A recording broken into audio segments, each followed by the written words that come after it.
ભગવાન મહર્ષિ વેદવ્યાસજીએ એમ કહ્યું કે મહાદેવ સ્વરૂપમ બિલ વૃક્ષો દેવે રપે સ્તુતઃ, દેવતાઓ જેમને સ્તુતિ કરે છે. અને વર્ષો સુધી હું જો બિલ વૃક્ષનું મહાત્મ્ય ગાઈ શકું, મહિમા ગાય તે એના મહિમાનું ગાયન કરી જ ન શકું. આટલો આ બિલ વૃક્ષનો મહિમા સાંભળો તમે. આ બિલ વૃક્ષનો જો એટલો મહિમા હોય, બિલ વૃક્ષનો મહિમા કોઈ ગાય ન શકતા તો મહાદેવનો મહિમા કોણ ગાઈ શકે? નાંતમ દેવા વિજાનંતી. હવે એક બિલ વૃક્ષનો મહિમા ગાવામાં આપણે જો અસમર્થ હોઈએ તો શિવજીનો મહિમા કોણ ગાઈ શકે? કોઈ ન ગાઈ શકે ને. ન તવે તદ વર્ણિયામઃ, હું તેનું વર્ણન કરી જ ન શકું. તેથી ભગવાન બોલ્યા છે મહાદેવ સ્વરૂપોયં દિલો દૈવેરપી સ્તુતઃ. શું કહ્યું? યથા કથંચિદેતસ્ય કેમ મહિમા ગાવ? મહિમા જ્ઞાયતે કથમ. કેવી રીતે? કથમ મહિમા જ્ઞાયતે કથમ. આ વૃક્ષનો મહિમા હું કઈ રીતે ગાઈ શકું છું? જેટલા પૃથ્વી પર પૂર્ણ તીર્થ છે એ બધા તીર્થો બિલવૃક્ષના નીચે મૂળમાં નિવાસ કરે. તાની સર્વાણી તીર્થાની બિલ્વ મૂલે વસંતી. જેટલા જેટલા પૂર્ણ આપનારા તીર્થો છે, અનંત તીર્થો છે. 68 તીર્થો છે જ, પણ 68 તીર્થના ઉપતીર્થો પણ છે. આ બધા તીર્થો પુણ્ય આપે છે. પિંડારક તીર્થ આપણને શું આપે છે? પુણ્ય આપે છે. પિંડારક તીર્થ આપણને શું આપે છે? આપણા પુણ્યમાં દિન પ્રતિદિન વધારો કરે છે, પુણ્યમાં વૃદ્ધિ કરે છે. જે આપણે જે જગ્યાએ કથા કરી રહ્યા છીએ, કથા સાંભળી રહ્યા છે, એ તીર્થ છે. કેવું તીર્થ છે? પિંડારક તીર્થ. તેનું બીજું નામ કેવું છે? પિંડ તારક સ્થાન, પિંડ તારક તીર્થ છે. આપણા પિતૃઓને ઉદ્ધાર કરનારું દિવ્ય અને શ્રેષ્ઠ તીર્થ છે આ. ભલે મૂળ તીર્થ આપણું સમંદરમાં જતું રહ્યું, ભરતીમાં જતું રહ્યું છે, એ તો કાલાંતરે બધું સ્થળ ફેરફાર થઈ શકે છે. સ્થળના જલને જલના સ્થળ આવું બધું થતું રહે, પણ આ ભૂમિનો અદ્ભુત મહિમા છે. તેથી તમારા આપણા ઘરની આસપાસ કોઈ પણ જગ્યાએ બિલવૃક્ષ હોય તો જગ્યાને સામાન્ય જગ્યા તરીકે નહીં જોવી. એના માટે ભગવાન સ્વયં કહે છે પૂર્ણ તીર્થાની યાવંતી. જેટલા ધરતી પર પુણ્ય આપનારા તીર્થો છે, બધા તીર્થો બિલવૃક્ષની નીચે નિવાસ કરે છે. આવું શિવપુરાણ ગ્રંથમાં કહ્યું, તમે સાંભળો જરા. પુણ્ય તીર્થાની યાવન્તિ લોકેષુ પ્રતિતાન્યપિ તાની સર્વાણી તીર્થાની નિવાસ ક્યાં કરે છે? બિલ્વ મૂલે વસંતિ. બિલ્વ મૂલે વસંતિ. તેથી ક્યારેક અવસર મળે તો બિલવૃક્ષની નીચે બેસી અને ભગવાનનું પૂજન કરવું. આ બધું તમને કહું છું ત્યારે કરજો. જો વ્યસ્ત જીવનમાંથી ભાગદોડમાંથી સમય મળે તો. અમારા ભાઈઓ કરે કે ન કરે મને ખબર નથી, પણ બહેનો તો આ બધું કરશે જ. જે સાંભળે છે બહેનો અનુસરણ કરશે. અને આપણે જે બહેનો દીકરીઓ કરે એનું પુણ્ય આપણને તો મળે જ. આપણા બધાનો આખા કુટુંબ પરિવારનો ભાગ હોય છે.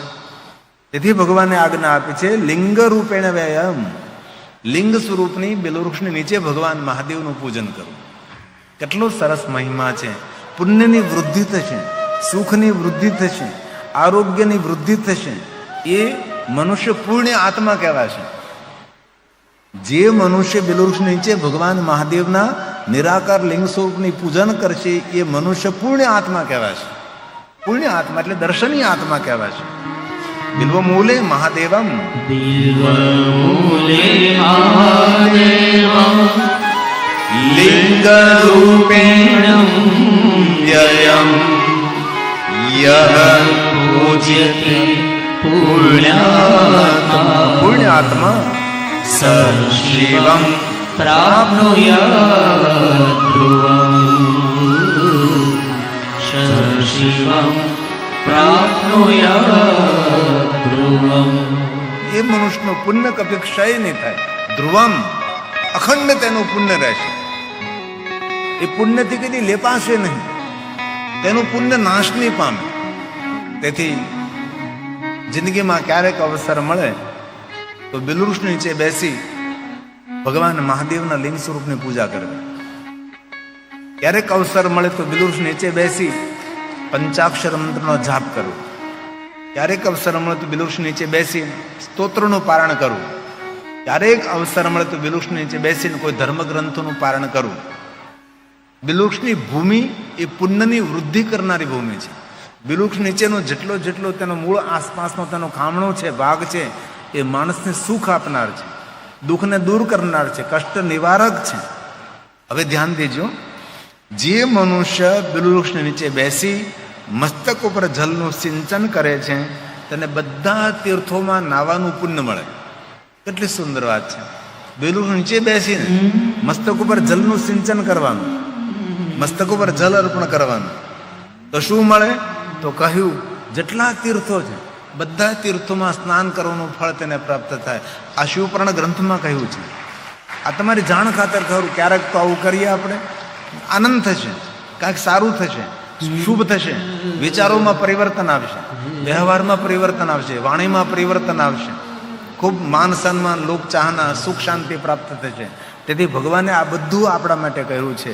બિલ્વ મૂલે જલે યસ્તુ, બિલ્વ મૂલે જલેર્યસ્તુ મૂર્ધાન્મભિષિષ્યતે. મૂર્ધાન એટલે માથા ઉપર, અભિષયંતી માથા પર જલનું સિંચન કરો તો સર્વ તીર્થ સ્નાત, સર્વ તીર્થ સ્નાન તો સ્યાત્ સર્વેવ ભુવિ પાવનઃ.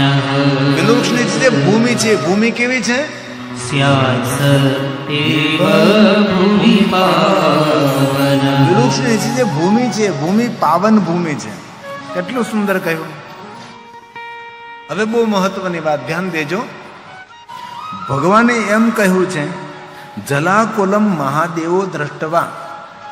જે માણસ બિલવૃક્ષનું ખામણું છે એ આખે આખું જળથી ભરી દે તો ભગવાન શિવજી જોઈને ખૂબ રાજી થાય, સંતાન અને મિત્રના સુખમાં વૃદ્ધિ થાય. બિલવૃક્ષ કોઈ જગ્યાએ હોય, એનું ખામણું હોય, એ આખે આખું પાણીથી ભરવામાં આવે, જલથી ભરવામાં આવે તો આપણા મિત્ર અને પુત્ર બંનેના સુખમાં વૃદ્ધિ કરનારું છે અને દરેક કામનાની પૂર્તિ કરનારું છે. ભગવાન શિવજી એ જોઈને ખૂબ રાજી થાય છે. આપણે તો ભગવાન શિવને રાજી કરવા છે અને આમાં કાંઈ બહુ મોટો ખર્ચ ન થાય, આવું કરવામાં કાંઈ મોટું કષ્ટ ન પડે, મોટી કાંઈ મહેનત ન પડે. આ બધું સરળતાપૂર્વક થઈ શકે છે, પણ આપણને ખબર હોવી જોઈએ બધું. અને ક્યારેક અવસર મળે તો બિલવૃક્ષનું ખામણું આખે આખું પાણીથી જલથી ભરવું, આવી ભગવાને આજ્ઞા આપી છે. એતસ્ય બિલ્વમૂલસ્ય થાલવાલમૂતમમ. થાલવાલ એટલે થાળું, થાળું, કેરો, ખામણું. જલાકુલમ મહાદેવો દ્રષ્ટવા તુષ્ટો ભવત્કલમ. દ્રષ્ટવા તુષ્ટો ભવત્કલમ. સુખમાં વૃદ્ધિ થશે, જીવનમાં શાંતિની વૃદ્ધિ થશે, કામના મનોકામના પૂર્ણ થશે. અને ક્યારેક અવસર મળે તો બિલવૃક્ષની સેવા કરવી, બિલવૃક્ષની પૂજા કરવી, બિલવૃક્ષની પરિક્રમા કરવી. જે કોઈ મનુષ્ય બિલવૃક્ષની પરિક્રમા કરે છે તેને વિશ્વના બધા તીર્થોની પરિક્રમા કરવાનું ફળ મળે છે. બિલવૃક્ષની પરિક્રમા કરવી, 1 કરો, 3 કરો, 5 કરો, 7 કરો, 9 કરો, 11 કરો, આપણી પાસે જે પ્રમાણે સમય હોય એ પ્રમાણે. વિચારોમાં પરિવર્તન આવશે, માનસિકતામાં પરિવર્તન આવશે. બિલવૃક્ષમાં અદ્ભુત ઉર્જા છે. જ્યાં હું રહું છું હરદાસભાઈ ત્યાં, આજ મેં છોકરાઓને કહ્યું હતું, મેં કીધું આપણે છોકરા આપણી વાડીમાં બિલવૃક્ષ કોઈ જગ્યાએ છે? તો કે ના, બિલવૃક્ષ કોઈ જગ્યાએ નથી. તો આપણે કથાને યાદ સ્વરૂપે આપણી વાડીમાં 5 બિલવૃક્ષ આપણે આપણા હાથથી વાવવા છે. બિલવૃક્ષ સકારાત્મક વિચાર આપે છે. બિલવૃક્ષ આપણને આરોગ્ય પ્રદાન કરે છે. બિલવૃક્ષ આપણું શુભ કરે છે. આમ નામ કઈ શાસ્ત્રોમાં થોડો મહિમા બાવળનો કેમ ન ગાયો? આ બાવળની કાંઠનો મહિમા ગાવો છે કે આ બાવળ એટલો ઉપયોગી છે ને બાવળ આમ છે ને બાવળ આમ છે ને બાવળની પૂજા કરો ને બાવળને પરિક્રમા, એવું જ ન કહ્યું. આમાં બિલવૃક્ષનું શા માટે કહ્યું? કાંઈ તો તથ્ય હોય ને, ઋષિ મુનિઓ કાંઈક તો તેમાંથી અર્ક કાઢ્યો હોય ને. આ પીપલ વૃક્ષનો મહિમા ગાયો, વટવૃક્ષનો મહિમા ગાયો, ઉમરાનો વૃક્ષનો મહિમા, રાણના વૃક્ષનો મહિમા ગાયો, નીમ વૃક્ષનો મહિમા છે, લીમડાનો મહિમા છે. આ બધા વૃક્ષોનો મહિમા આપણા શિવમાં, આપણા ગ્રંથમાં છે. એમાં દરેક વૃક્ષોમાં કોઈ શ્રેષ્ઠ માનવ જાતનું મંગલ અને કલ્યાણ કરનારું વૃક્ષ હોય તો એ બિલ્વ વૃક્ષ છે. લક્ષ્મીની શિવ ભક્તિનું ફળ છે. આ બિલવૃક્ષ કેવી રીતે ઉત્પન્ન થયું? તો કે લક્ષ્મીજી ખૂબ તપ કર્યું છે, મહાદેવનું આરાધન કર્યું છે, અને મહાદેવ પ્રગટ નહીં થતા લક્ષ્મીજી પોતાનું એક અંગ કાપી અને મહાદેવને અર્પણ કરે છે, અને એક તેજ પ્રગટ થાય છે, અને તેજની સાથે વૃક્ષનું પ્રાગટ્ય થાય છે. અને સ્વયં મહાદેવજી લક્ષ્મીજીને કહે છે આ વૃક્ષનું પહેલું નામ રહેશે શ્રી વૃક્ષ. આ વૃક્ષનું નામ રહેશે શ્રી વૃક્ષ. પણ હે લક્ષ્મી, કલયુગ આવતા વૃક્ષને બિલ્વ વૃક્ષ તરીકે ઓળખવામાં આવશે. મૂળ નામ છે શ્રી વૃક્ષ. જે બિલવૃક્ષને ફળ આવે તેનું નામ છે શ્રીફળ. પણ ભગવાને કહ્યું કલયુગ આવતા તેને બિલ્વ ફળ કહેવાય છે. પહેલું તો નાળિયેર જ છે, એને આપણે ભલે શ્રીફળ કહી શકાય, એવું વાંધો નથી, પણ ખરેખર બિલ્વ ફળને શ્રીફળ કહેવાય, બિલ્વવૃક્ષને શ્રી વૃક્ષ કહેવાય.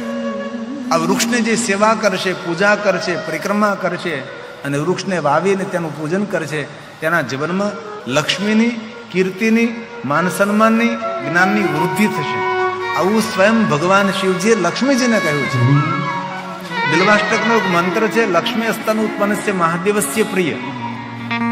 લક્ષ્મીના તપ દ્વારા જે વૃક્ષ પ્રગટ થયું છે એ મહાદેવના વૃક્ષ વાલું છે, આવું કહ્યું છે બિલ્વાષ્ટકમાં.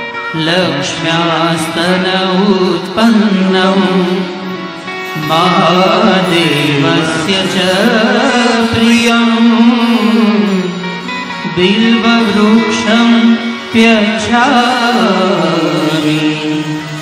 એકબિલ્વં શિવાર્પણમ એકબિલ્વં શિવાર્પણમ.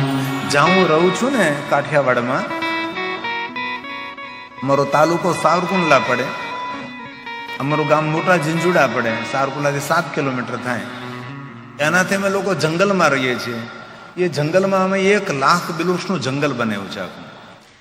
અત્યારે જે ટેલિવિઝનમાં જોઈ રહ્યા છે, આખું જંગલ બિલવૃક્ષ જ છે.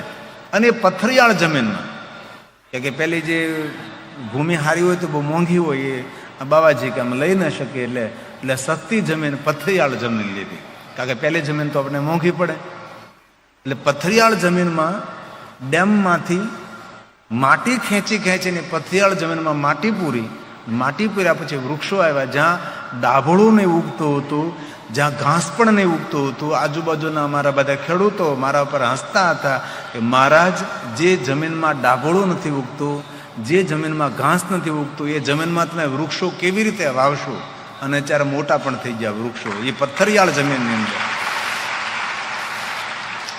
આખું જંગલ જ્યાં હું રહું છું ત્યાં છે, બિલવૃક્ષનું જંગલ છે.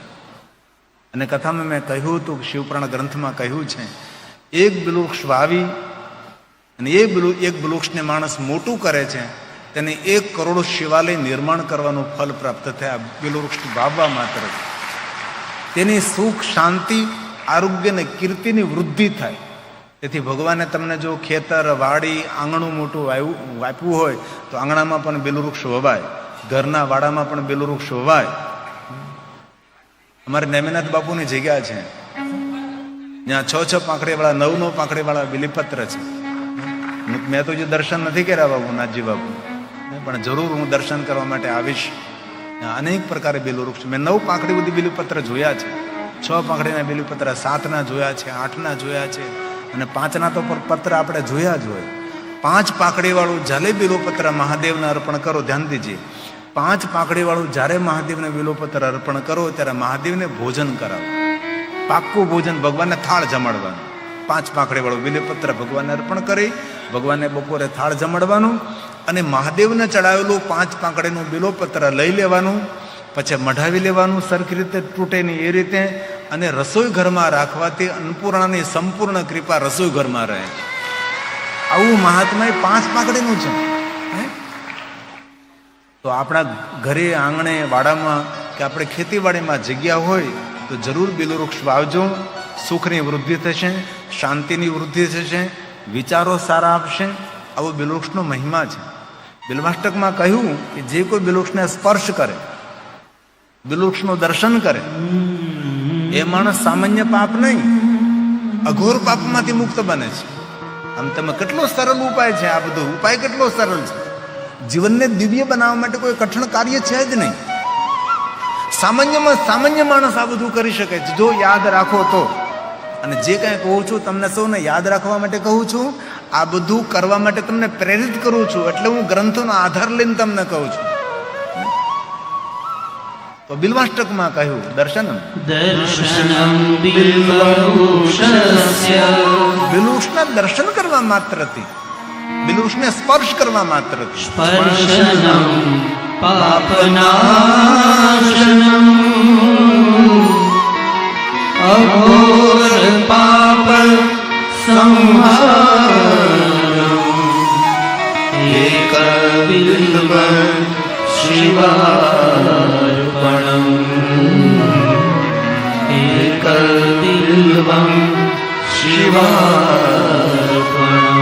બિલવૃક્ષનો સ્પર્શ કરીએ, બિલવૃક્ષનું દર્શન કરીએ, સામાન્ય પાપને અઘોર પાપમાંથી મનુષ્ય મુક્ત બને છે. કેટલો સુંદર મહિમા છે.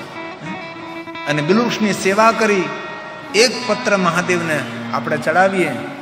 દંતી કોટી સહસ્રાણી વાજવે શતાની છે, કોટી કન્યા મહાદાન, શાલિગ્રામ સૂરનું શાલિગ્રામ કોઈને દાન કરી જે પુણ્ય મળે. કેટલું કેટલું પુણ્ય ગાયું છે, બિલ્વાષ્ટકમાં ગાયું છે. સુવર્ણથી શણગારી અને શાલિગ્રામ વિપ્રા એટલે બ્રાહ્મણ, બ્રાહ્મણને દાનમાં આપીને જે પુણ્ય મળે એ પુણ્ય મહાદેવનો બિલોપત્ર અર્પણ કરવાથી મળે છે. કેટલો મહિમા છે બિલોપત્રનો. શિવજીને એક બિલોપત્ર ચડાવવા માત્રથી.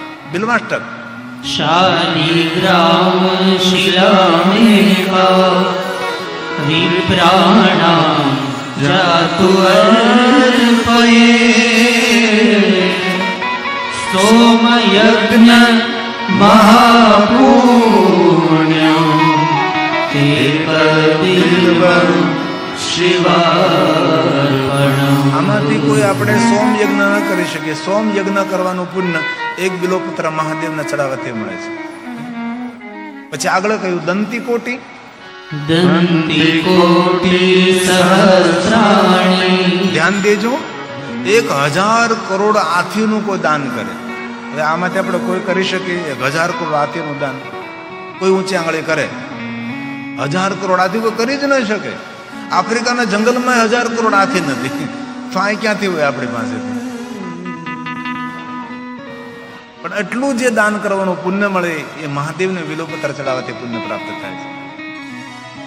આ છે બિલ્વાષ્ટક. દંતી કોટી સહસ્રાણી વાજપેયી શતાની ચ. 100 કોઈ વાજપેયી યજ્ઞ કરે અને જે પુણ્ય મળે એક બિલોપત્ર મહાદેવને ચડાવવાથી. અને આગળ શું કહ્યું? કોટી કન્યા મહાદાન. 1 કરોડ કન્યાઓનું દાન કરવાનું જે પુણ્ય મળે છે પુણ્ય મહાદેવને બિલોપત્ર ચડાવવા માત્રથી પ્રાપ્ત થાય. અખિલ ભારતીય યદુવંશી પરિવાર દ્વારા, આહિર સમાજ દ્વારા આ કથાની અંદર 15 દીકરીઓનું કન્યાદાન છે. સમૂહ વિવાહ છે. સાધુની દીકરીઓ છે, સાધુની દીકરીઓ છે. કેટલું મોટું કન્યાદાનથી કોઈ મોટું પુણ્ય નથી. એને મહાદાન તરીકે વર્ણવ્યું છે. મહાદાન. કોટી કન્યા મહાદાન. સામાન્ય દાન નહીં દાનાભાઈ, સામાન્ય દાન નહીં, મહાદાન. બીજી કોઈ જગ્યાએ મહાશબ્દ નથી આવ્યો. જ્યાં કન્યાનું નામ આવ્યું ત્યાં મહાદાન. તેથી આ કથાની વિશેષતા છે. તમે જુઓ, આપણે 2 કલાકથી કથા કરી છે, આખો મંડપ રેડી કરી દીધો. હવે ભલે લાખો 2 લાખ માણસ આવે, બધાને બેહાઈ વ્યવસ્થા થઈ ગઈ છે. કેટલા સ્વયંસેવકો કામ કરે છે. પ્લાસ્ટિક પાથરી દીધું, નીચે પાણી આવી ગયું હતું, તાબડતોબ તાબડતોબ તાબડતોબ. બસ ભગવાનને પ્રાર્થના કરી જેટલા માણસો એ કથા સાંભળે એના કરતા ડબલ ને 10 ગણા ભાઈઓ બહેનો કથાનું શ્રવણ કરે. અમે યદુવંશી, અમે કૃષ્ણ ભગવાનના આશ્રિતો, અમે આહિર કોઈ દી પાછા ન પડીએ. પહાડો તૂટી પડે તો પણ અમે હંમેશા અડગ રહીએ છીએ. એ અમે આહિર. ખરેખર આ બીજા કોઈનું કામ નહીં, બીજો એક માણસ હરી જાય, બેસી જાય કે હવે આ બધું નહીં થાય આપણે, તો હવે બધું નહીં થાય. છતાં પણ આપણે આપણી ભગવાનની કથાનો વેગ રાખ્યો છે અને પ્રભુની કથાનું શ્રવણ કરીએ છીએ. ને ભગવાને કહ્યું છે કે જે કોઈ આ મહિમા સાંભળે છે, ધ્યાન દીજીએ, જે કોઈ આ મહિમા સાંભળે છે તેને 1 કરોડ બિલોપત્ર મહાદેવને ચડાવવાનું પુણ્ય પ્રાપ્ત થશે. આ છે મહાત્મય. આ કથા હું તમને જે સંભળાવું છું એ કથાનું પણ મહાત્મય છે ને. બિલવૃક્ષનું બિલોપત્રનું મહાત્મય સમજવું એનું પણ કોઈ મહાત્મય છે. તેથી જે આપણે સાંભળી રહ્યા છીએ એનું પણ પુણ્ય છે. આ પુણ્ય અત્યારે નહીં દેખાય. કથા પૂરી થઈ જશે, પછી દિવસો જતા દેશે, પછી થોડા દિવસો વીતતા જશે, આપણને જ ખબર પડે છે કે આ કથા સાંભળ્યું એનું જ ફલ છે. જે કાર્યો આપણે ધારે નહીં હોય એવા કાર્યો સરળતાપૂર્વક ભગવાન આપણા પૂર્ણ કરશે, એ મને અનુભવ છે. અત્યાર સુધીમાં જેને કથાઓ કહી છે તેના જીવનમાં કંઈક અંજવાળું દેખાણું છે.